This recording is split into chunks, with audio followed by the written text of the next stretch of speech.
Hey guys, today is Good Friday and we are going to read the devotional on what Good Friday is all about.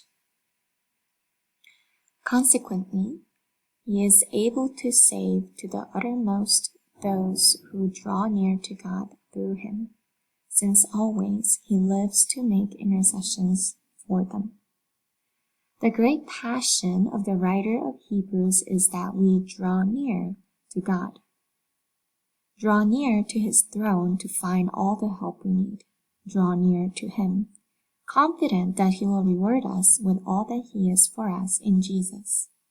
And this is clearly what he means in Hebrews 10:22, because verse 19 says that we have confidence to enter the holy place, that is, the new heavenly Holy of Holies, like that inner room in the old tabernacle of the Old Testament, where the high priest met with God once a year, and where his glory descended to the Ark of the Covenant. So the one command, the one exhortation that we are given in Hebrews chapter 10, verse 19 through 22 is to draw near to God. The great aim of this writer is that we get near God, that we have fellowship with him, that we not settle for a Christian life at a distance from God, that God not be a distant thought, but a near and present reality, that we experience what the old Puritans called communion with God. This drawing near is not a physical act.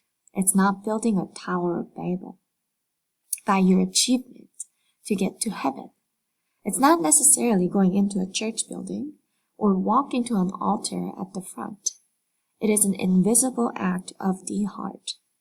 You can do it while you're standing absolutely still, or while lying in a hospital bed, or while sitting in a pew listening to a sermon. Drawing near is not moving from one place to another. It is a directing of the heart into the presence of God, who is as distant as the Holy of Holies in heaven, and yet as near as the door of faith. He is commanding us to come, to approach him, to draw near to him. The center of gospel. In fact, this is the very heart of the New Testament gospel, isn't it? That Christ came into the world to make a way for us to come to God without being consumed in our sin by his holiness. 1 Peter 3:18 says, "For Christ also suffered once for sins, the righteous for the unrighteous, that he might bring us to God." Ephesians chapter 2 verse 18, "For through him we both have access in one spirit to the Father."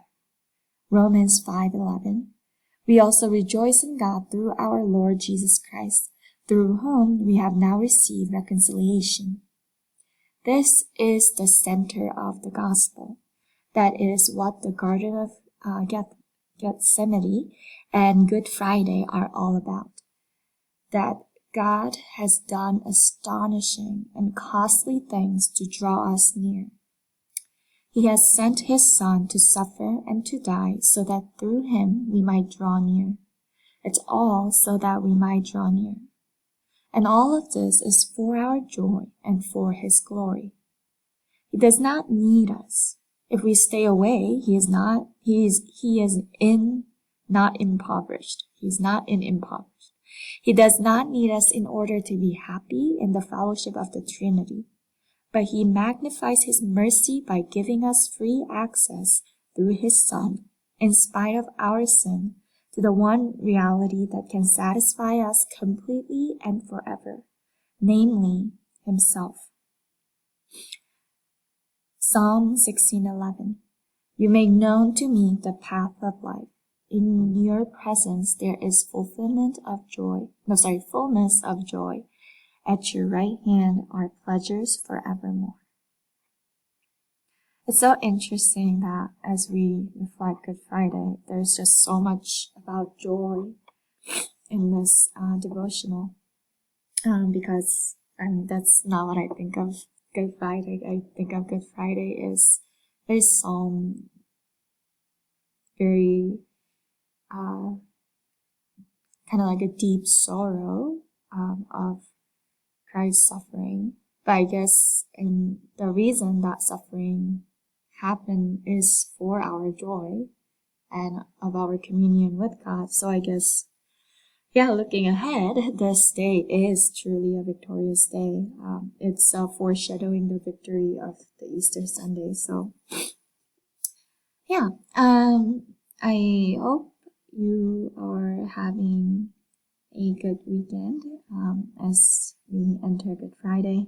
I remember when I was in Korea in my home church, I used to attend English ministries, and Good Friday was one time of the year that different English ministries in Seoul would come together, and we have this worship together.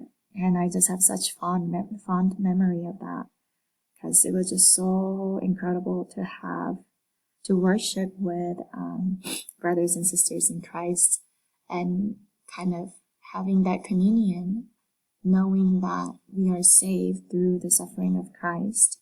Yeah, it was just such a sweet time. And I think I'm missing it even more now, because we haven't been in fellowship with another brother and sister in Christ as one body. I mean, virtual prayer rooms and worship sessions on Zoom are helpful, but it still doesn't feel the same. Just as like seeing you guys' faces on Zoom call is wonderful, but it's just not the same.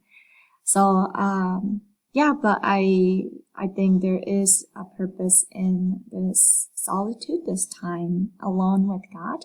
And so I hope that you guys are enjoying the fellowship with your family, but also treasuring the time that you have alone with God. So I will see you tomorrow.